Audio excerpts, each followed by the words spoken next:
cricket. Good evening, Lee. This is a Friday, I don't know, 25th, is it, of March 2022. It's disappeared off my screen already. Podful of Saints, we're a day late. We apologise for that, but it'd be well worth the wait. He lied. Lee Wood's over there. Evening, Lee. Well, Tabs, even if it had happened yesterday, because we had a power cut here, mate, we wouldn't have been able to do it anyway. Yeah. You lucky devil.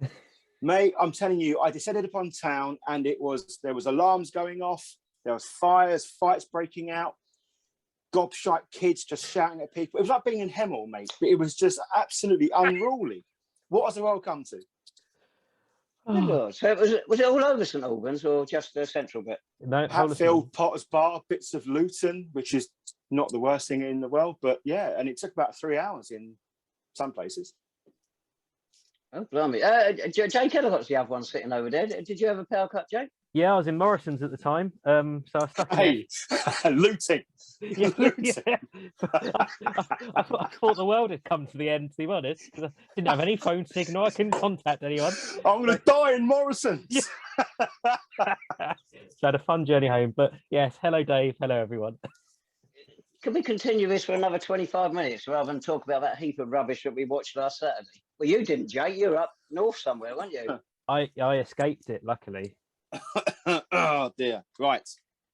We didn't, did we, Lee? Where do we start, Tabs? Right, I will start by saying it was one of the most depressing St Albans City's performances I've ever seen. And it was everything against what the game is about. We just sat back, trying not to lose. We did not try to win that match. And when you're charging the highest admission fee in National League South, you should try and entertain a little bit. And we're decided beforehand we were inferior to them, so we weren't going to go and try and beat them. We're trying the best to get a 0-0 draw, maybe snatch something on the break. And I thought it was absolutely disgusting. And a few weeks ago, Ian Anderson complained about the booing, which we didn't hear. There was booing Saturday, and it was 100% justified. How did you see it, Lee? Was it worse than us getting spanked 9-2 away to Grays? Because that was pretty... 9-1. 9-1. Oh, sorry. Yeah, I mean, I concur with a lot of that. It was very much we didn't want to lose that game rather than us going out to win it. What I found fascinating was the space that they had. So much time. And we were almost inviting them on. There was no high press from us at all. They had so much space to just pass their way through into our half. And we haven't got the players to repel that at length. And they were just inviting us on, and it was just inevitable. And we battled hard. But I thought we were just playing all our football in the wrong areas of the pitch, Dave. But this is a side that's supposedly pushing for a playoff place. Is it our intention to bore our way into that? And I agree with you 100% that we didn't press them. We didn't leave players up at throw-ins, corner kicks, anything. Everybody went back. And when they had the ball, we were happy to let them go across the back, go across the middle. When they got close to the penalty area, somebody might stick a toe in there and join in. That is not the way to play football. And do you know what? I'm glad we lost because we deserve to. Wow. You know what, mate? Seriously, for you to sort of say that is quite poignant because obviously, you know, we've all had our run-ins and our grievances and our gripes with the things that the club do, but we've always supported the team as well. But this is just a new low. I mean, the fact that I can't believe that anyone could look at the side now and think that we deserve to be anywhere near the playoffs. Yeah, go on. We kept supporting the team. You're dead right there, Lee. It would have been nice to support the team last Saturday. But talking to one of the dads on Tuesday, he said they were told to play that way. Hang back and, maybe try and pinch it later on. So it was our tactics. Apparently, I haven't seen the interview yet, but Graham Griffin did the interview with Ian. And he said the tactics worked well for 70 minutes, Ian, till they got their goal. But what tactics? It's schoolboy stuff, that is. And if you watch a goal kick, everybody goes over to one side of the pitch where the ball's going to go. We've got how many coaches and we've stopped playing football? It doesn't make sense. The one thing that I noticed, excuse me, was that their goal just came right through the heart, through the spine of the pitch. 2, 3 passes, and it's come from their defence into the back of our goal. No one closed down, no one pressed, no one challenged, right through the middle of the pitch. Easy as you like. Players got drawn to the ball, players were ball watching. It was the easiest goal, and everything must thought they were having a bloody laugh because it was so easy. You sort of spoke about Ian's post-match there. He keeps reiterating how proud he is of the players. Ian, change the record, mate. There's only so much pride you can have in players that are losing new football games. You can hear on the touchline that you're frustrated about what they're doing and how they're conducting themselves on your behalf, but yet they're the ones that are, pride is great, but a little bit of skill does also go a long way, and intelligence on a football pitch as well.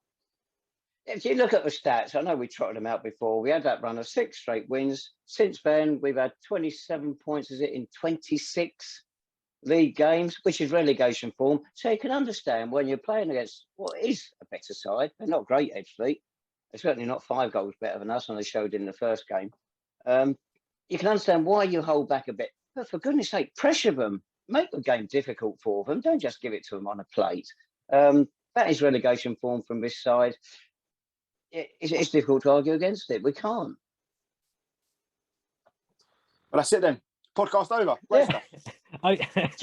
Jake, what do you make of it from 180 miles away in Leeds? Well, it was a lot better from there, actually, I'll be honest. Follow it on Twitter. It didn't sound too bad.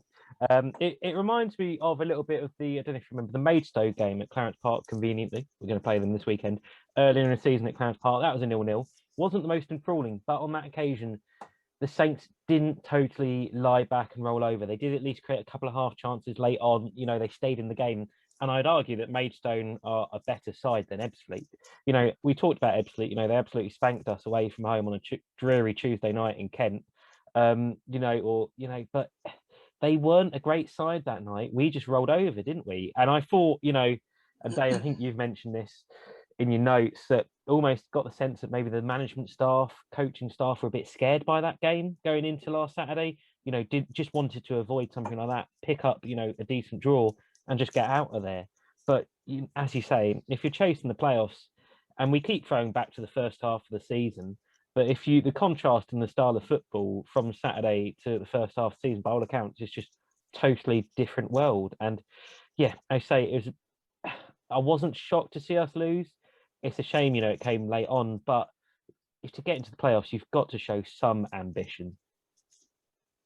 Well, we're outside the playoffs now, and if we do adopt this attitude again, then we're just going to keep sliding down and away from it. Sorry, Lee, you're about to say something, I think. Jake mentioned your notes there, or as I call them, the yellow pages of doom you send out on a Sunday morning. What have you done to the background of those? Because those who do receive them, I mean, I appreciate that watching St Albans City can be a bit of a trip, but having to read about it as well, I mean, that whatever crazy background you've now allocated to the back page of your doom is just get rid of it, mate, because it's giving me a proper headache. Well, on the Word document, it looked all right. So I then saved it to PDF when I sent it out to millions of people, of course.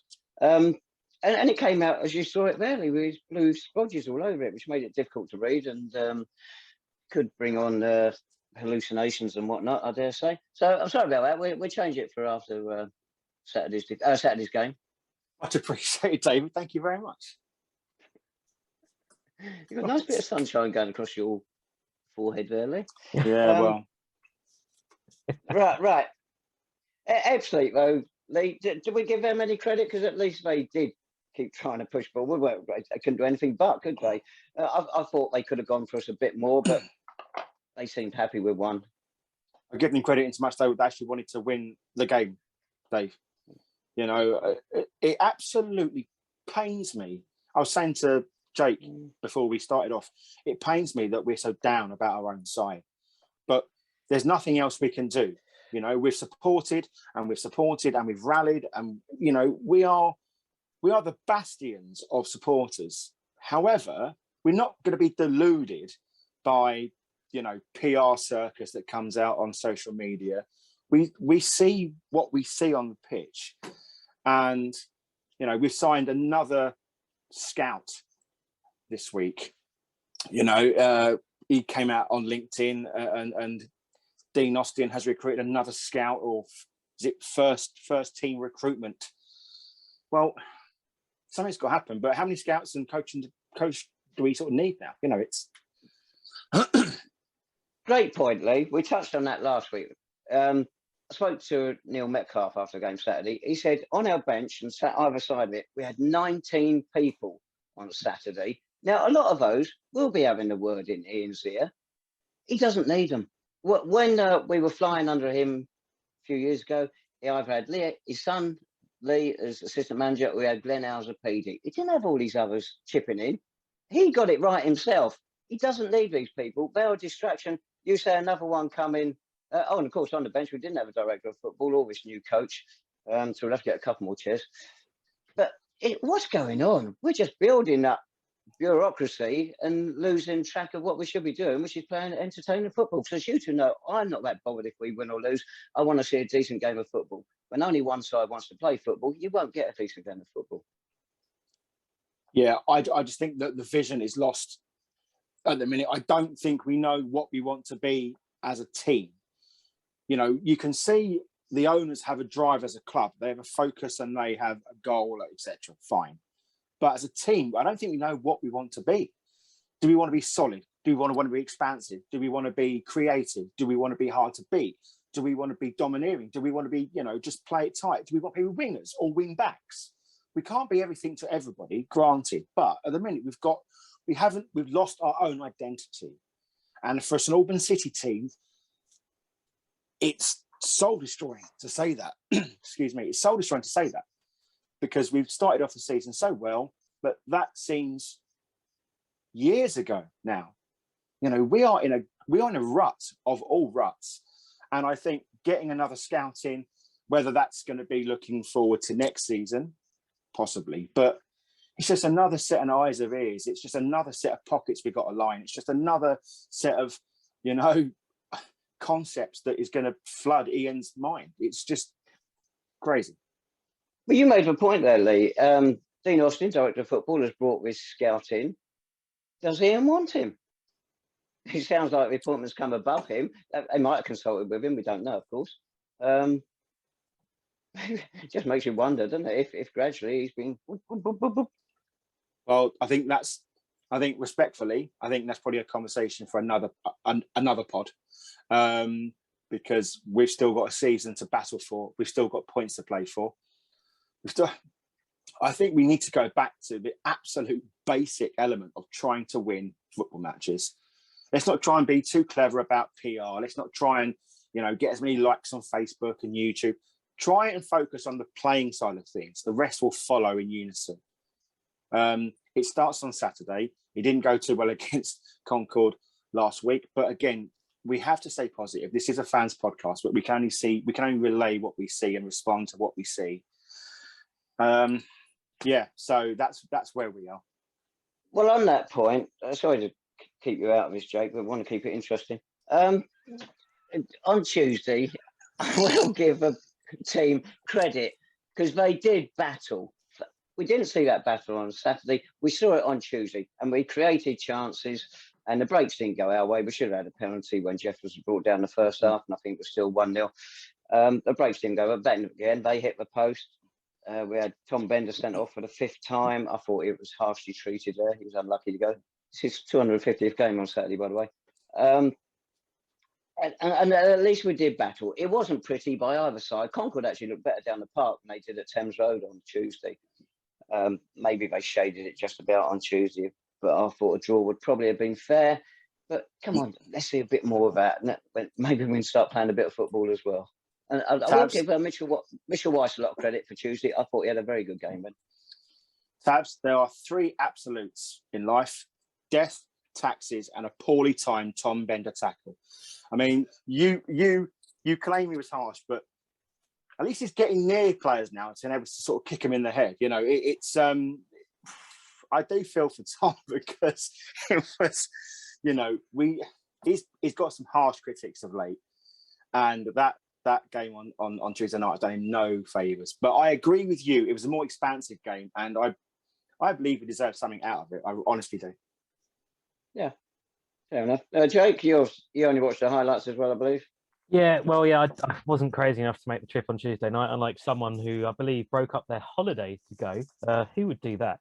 But no, I agree with Lee, and both of you really. Last week I'd been sort of calling that just for a bit of fight and passion from this team, and we got that on Tuesday night.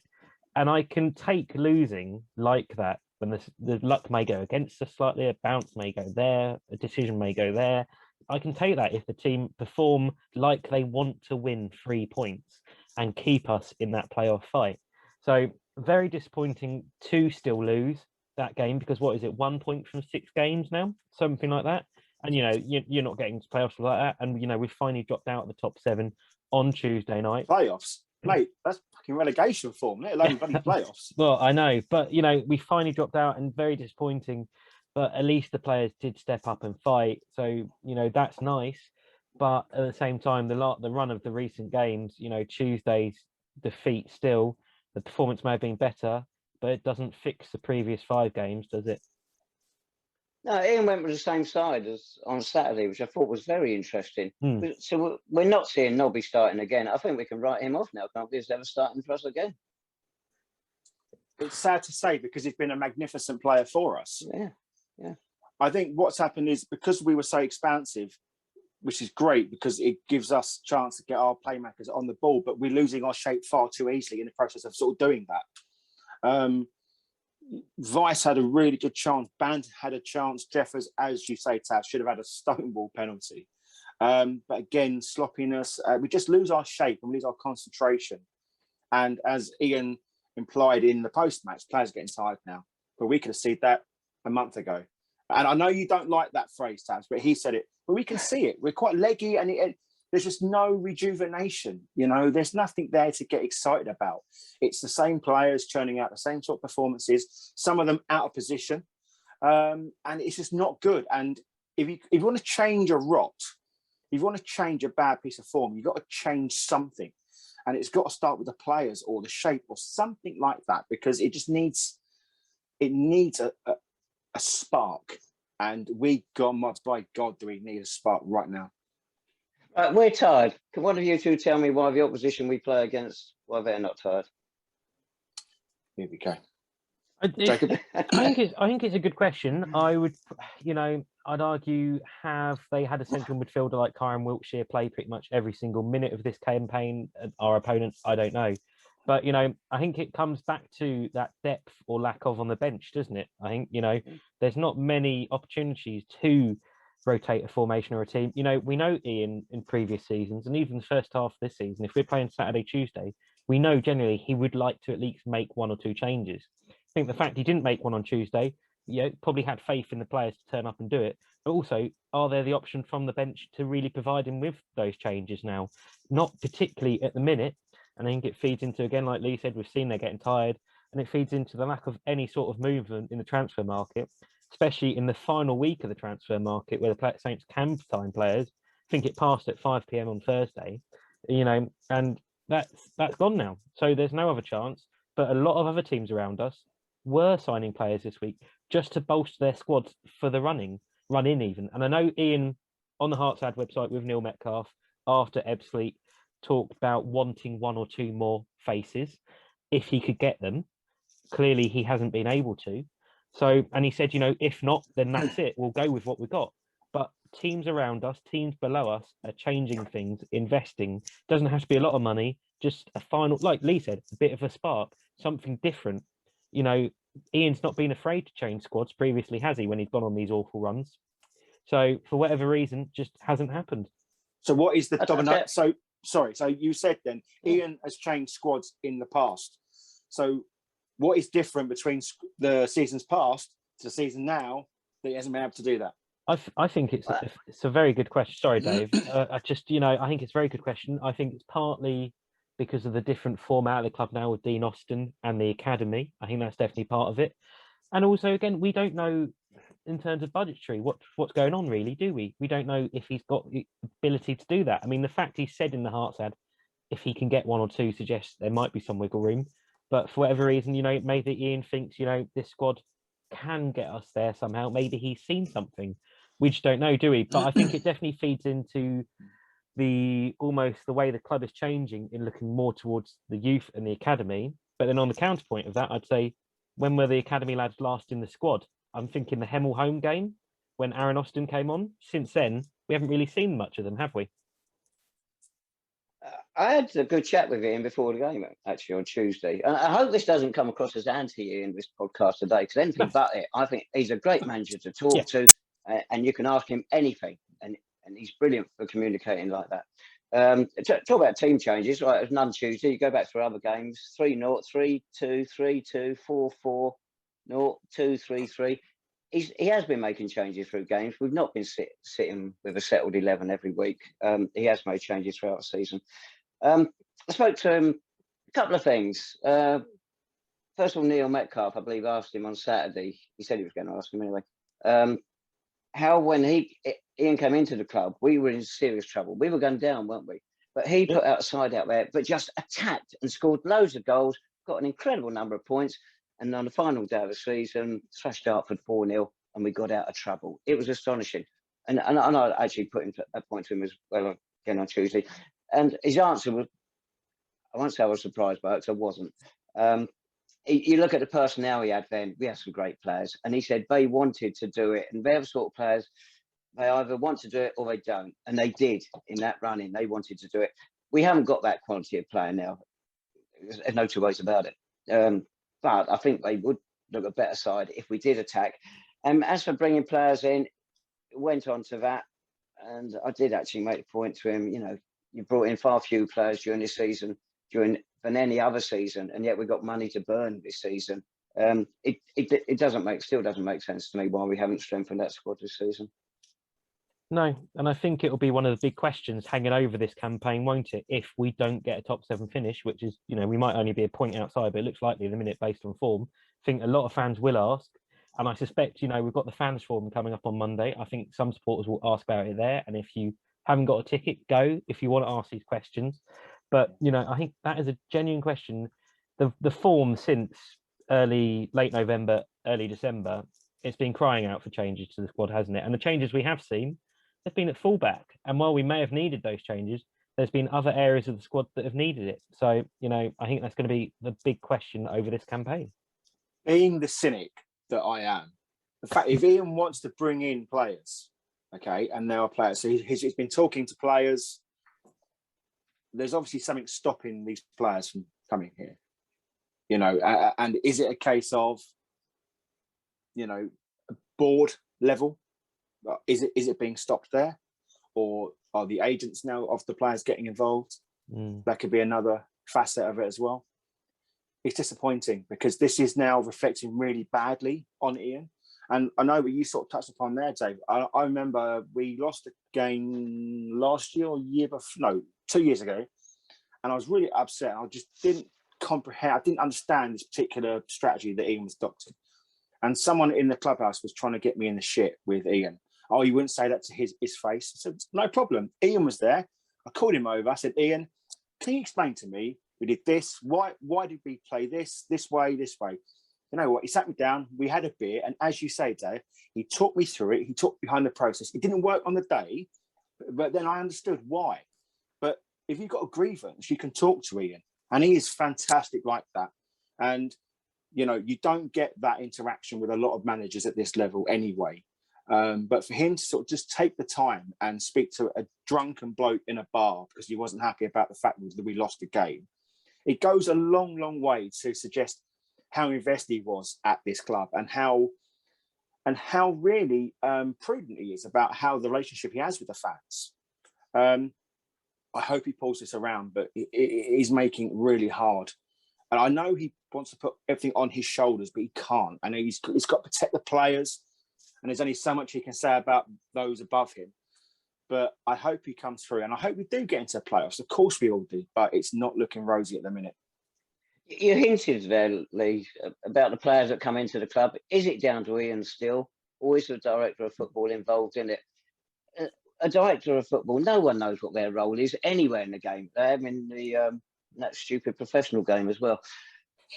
if the club could clarify exactly what Dean Austin's role is, that would help a lot of people, I think. If it's down to him who we sign, if he's involved in it at all, if he chats with Ian about it, or Ian says that I want this player, please clarify it. Let supporters know. Well, that's your first question then on Monday, isn't it, Dave? Well, no, but it's a very valid point. I do not want the fans' form to be anything to do with the ground, because that's years away. Okay, that's just a vanity project for the owners down the line. It doesn't need to be discussed now. We are in the middle of a promotion push. Every question should be about, why are we not investing? Why are we doing this? Why are we doing this? Why are we doing it? You know, and let's get some honest answers. You know, because that way, at least the fans know how it all lies. Are the clubs seriously invested in going up? You know, what is their, if so, what is their timescale? Have we overachieved this season? Were they sort of gearing up to get a nucleus and then really push for it next year? What are they going to do with the money? All these questions is exactly what a fans forum is for. And Dean Austin, I'm sure we've spoken to sort of Dean on many times. You know, if we ask him that question, I'm no doubt he will give us the in-depth analysis of what his role is. Good. Jake, good. anything on this? No, I agree. I mean, hopefully Dean will be there on Monday night with, I think, Lawrence and I think Ian as well. It'll be interesting to hear what they mention, whatever comes out of that. You know, I presume the owners do have something to talk about there. But I agree, you know, these fans forums, we've asked for greater communication from the club. And again, I think this season, stuff like Dean Austin's role, etc., hasn't been great. This is a good opportunity on Monday to talk to them, ask them tough questions. They don't have to be harsh questions or anything, just tough questions. Because again, they own the club, but the club means, and the team means so much to us, to the thousands of Saints fans we've got now going to games, etc. You know, that means a lot to us. And this season has been good in spells, but, you know, finishing 10th, whatever we finish, it wouldn't really max what we expected at the start of the season. And, you know, I go to Clarence Park to be entertained. I go to the away games to have fun and be entertained and see 3 points at the end of the day. It is at football we want to win. So, you know, they have got questions to answer about the team and performances. And I hope people will be willing to ask the questions on Monday night. I thought you went to Leeds to be entertained. Well, I mean, I'm glad I did. Entertained? Right, so talking of Saturday then, are we going to be entertained? As mentioned earlier, when Maidstone were at the park early in the season, we were on the back foot for most of it, but that was mostly because they are a good side. They're one of the better sides we've seen. Are we going to adopt the same attitude we had last week? Just try and hold out, or are we going to try and take it to them? If we do, we are going to be on the end of a biblical hiding. Which if we hold back or take it to them? If we hold back. Okay. We've got attacking. I mean, Jake and I were sort of talking about, we're not going there with any great expectancy. We're going there with hope and desire and passion, but you know, there's nothing in our form guide that suggests we're going to get anything out of the game. Yet we're still going, and we're not going to be alone. We're going to be travelling in numbers on Saturday, which shows you the passion and the commitment that fans still have for this team and for Ian, of course. And it may well be the fact I've had 2 bottles of Co-op Sauvignon Blanc, but the fact of the matter is, boys, is that I still want to go to a game with the conception that we may win it. You know, I don't want to go there. I don't think I want us to lose. No. I'm a St Albans City fan, and I want us to win a game of football. I think we need to attack. Dave, you've touched upon it earlier on, mate. Attack at full pelt and just go for it. Otherwise, we could be on the end of another 4, 5, 6, 7-0 hiding. Yeah, I agree. I mean, you know, I have bad memories of one of our last trips there, Maidstone. 4-0, wasn't it? It was quite a nice Saturday afternoon. I think it was quite early in the season. Probably similar weather to what we'll get tomorrow. And, you know, early on, we had a decent spell. I think we may have hit the woodwork, but then the Saints started sitting back, and the goals just started hitting the back of the net. And by the end of it, it was a terrible performance and afternoon. You know, the Saints players were just sat on the floor by the 4th goal. Probably could have been more. So I really hope we don't see a repeat of that. We know it's difficult. Maidstone are in a hell of a title race with Dorking Wanderers. They're a very good team. But, you know, that season we stayed up, you know, we sprung a few surprises by playing decent football. And we don't have to be all out attack. We don't have to be at it for 90 minutes, but just try and get the ball on the ground, play a little bit of decent football, show a bit of aspiration going forward. You know, Ebbsfleet, you know, people may say the tactics worked, like you said, Dave, for 70 minutes. By the end of the game, we came out with how many points? 0. And that's what matters at this time of the season. Hey, boys, you mentioned him earlier on. Is it a case of return for Nobby? It's a plastic pitch, isn't it, down there? Yeah, but they train on plastic pitches twice a week. Dave. Yes. I would argue, what other options do you have? Because you know, if this game isn't built for him, a player of his quality, you know, he's been getting mouldy on the bench now for well over 2 months. Nobby, do us a favour, mate. You've got one more game left in you. Let's make it this one. Come on. Let's not get a spanking. Let's use your experience to sort of try and get something out of this game. Prove all those doubters wrong. Prove those 3 Herberts on the podcast who are flapping their gums every single week. Prove them wrong. Because there's nothing more than we want is to be proved wrong when it comes to sort of putting down the club. The 4-0 game that Jake mentioned, that was in front of a gate of 1,806, and I think it'd be even more tomorrow. It should be over 2,000 the way they're going at the moment. It came in a run of 4 successive league defeats, which is the last time we lost 4 league games on the trot until our current run. And the run that ended then with a victory in Kent. 1-0 away to the mighty Welling United. There you go.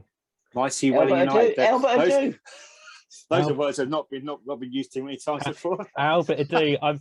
I remember that Maidstone game. We were in that white and green kit, weren't we? It's not good memories. But like you say, you know, the run's got to end somewhere, hasn't it? And why can't it be tomorrow? You know, logic says it can't be, but hope... Form says it can't be. No.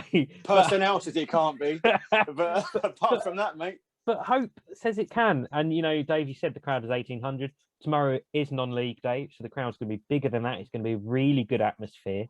We know it's going to be a good crowd, probably 2,500 at least, you know, and of all days to turn up, that could be the one. And, you know, Tuesday night, if we play like that, you know, show a little bit of fight and aspiration, we've got a chance tomorrow against Maidstone. And, you know, the Saints fans will want them to turn up like that. If we lose, our chances of getting into the playoff become very slim. We'll have, 7 games left. Haven't got a game in hand on us now, unbelievably, and only 1 point behind. They can go above us. Chippenham, if they win, same number of games, they can go above us. If we get thrashed and Hungerford win, they will go above us. It's precarious. Yeah. And what I'm saying is, Lee, it's in our hands. We've got to win and push these clubs behind us again. Yeah. Well, we can start by winning 1 game, mate. Let's worry about the other 7 after that, because at the minute we've not been able to win any of the previous 8. So you know. But Tabs, I love your optimism, my friend.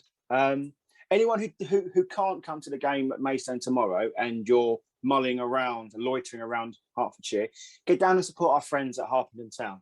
They're at home to Bulldog tomorrow. That's going to be a good game there. And also for non-league day. So go and support our friends at Harpenden as well.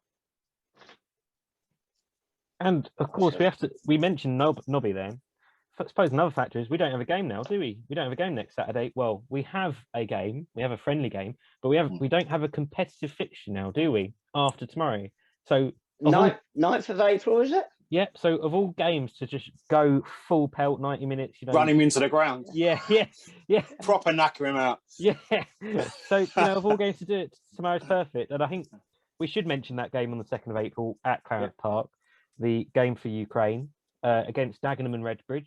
Great to see them down with Junior there as well. And it's good to see the club showing a bit of support for the situation in Ukraine and raising some money with that. So that is really good. Jake, I spoke to all of the Dagenham PR team today, and they were planning, because they had like a week off. They were planning, are they going to go out in London? And the players were like, sort of, some of them were going to go like a breakaway. And then they got the news they got a place in Albans. And like, oh shite! And it was like, but once they were told why they had to sort of play this game, they were on board. Of course they were. But it was so funny. They were sort of planning little like weekends away with with their wives and their girlfriends and their mistresses, and they were sort of, you know, massive boys, Beano out somewhere down Essex, and one fell swoop. All that was kiboshed, but albeit for an excellent cause. Yeah. And go on. It means we did sign one player this week, so you know, what more do you want? I'll tell you what. The circus keeps going round and round. Bless him. Excellent. Well, fair play. But the club have done a fantastic thing. Yeah. It's a great PR thing. It should put people on the gate, which is more money for Ukraine. But that's what it's for. You can't knock it. That's what it's for. And no one is not knocking it. No. Listen, Jake and I have been doing this sort of stuff for years. And it's amazing how the people of St Albans do get behind charities and events around the world, and they do so many good things. So this will be another example of just what this city can bring to the table when people need us. Yeah. Predictions. Oh, do we have to? I'm going 5-0 Maidstone. But Lee, I suspect if that's the case, you won't be standing by full time, will you? You'll be slumped somewhere in the sun. Go on, Jake. No. Can you top that? I'm going to go 2-2. 6-0. No. Oh. 2-2. What are you basing that on? Do you know what? That's brilliant. I'm feeling excited about tomorrow now. Mate, if we draw 2-2 tomorrow, I think you should get a place on the bench against Dagenham, if I'm honest. Fantastic. Well, I mean, I remember seeing this draw against Maidstone once when our goalkeeper 1927, and the goalkeeper was Trevor Howard. We were short of players. He was an outfield player. We did the best work free kick we ever did. It was at Maidstone's old ground. All come in. He's on the goal line, just tapped it in. So it's John's turn to get on the score sheet tomorrow. Good. Well, listen. It didn't come up. I don't suppose it came up on the highlights the other night. But he went up for a corner late in the game. We were down to 10 men. He went up for a corner. They broke, and some numpty on the halfway line. He didn't have a shot, and he should have just whacked it and had a go. So, you know, he's got a goal in him. He's keen to get up there. Oh, imagine that. Oh, well, let's hope it doesn't sort of come to that scenario tomorrow, boys. You know, so Jacob, do you want to give our viewer the Twitter handle, and anyone wants to get in touch or come if you see us tomorrow at the game, buy us a beer and then come and say hello. Beers for questions. Yeah, it's like PMQs, but at a Podful of Saints on Twitter, and we've got the email address as well. Yeah, we've had a few tweets about recent performances. Ian Hall, on a pun of the yesterday's blackout, asked how we can electrify the rest of the Saints season. So that was quite terrible. So yeah, but get involved and let us know what you think, especially after tomorrow's game, however it goes. Oh, Dave, you look like you don't get particularly happy. Considering someone who's just been away on holiday, you look quite peaky, mate, to be fair to you. Well, thinking this morning, I was walking down on the Dorset coast, and in front of me was St Albans Head, which is a wonderful place. It's the coastline down there is staggering, and so do I have to listen to this, Josh? Anyway, yes, Tuesday night, as you know, it was a 7-hour journey going from Corfe Castle to Concord, 7 hours there and back, I should say, not just one way. 349 miles. Captain gets sent off, and we lose to Concord. They've won 3 games in 12, and 2 of them against us. At least the fuel was cheap. Yeah, horse and cart, mate, done that way. Yeah, yeah. Well, on that, I mean, everyone watching, your week could be worse. Just look at that. So you could be with Dave. That's yeah, it. Exactly. Well, I suppose we'll roll this up for now, and we'll be back next week at some point after Saturday, also after Monday night's fans forum. Yeah. So we'll dissect that, and I suppose we'll discuss it all next week. So, is that goodbye from us? Let's do it. Yeah, we'll see you all Saturday. Bye-bye, everyone.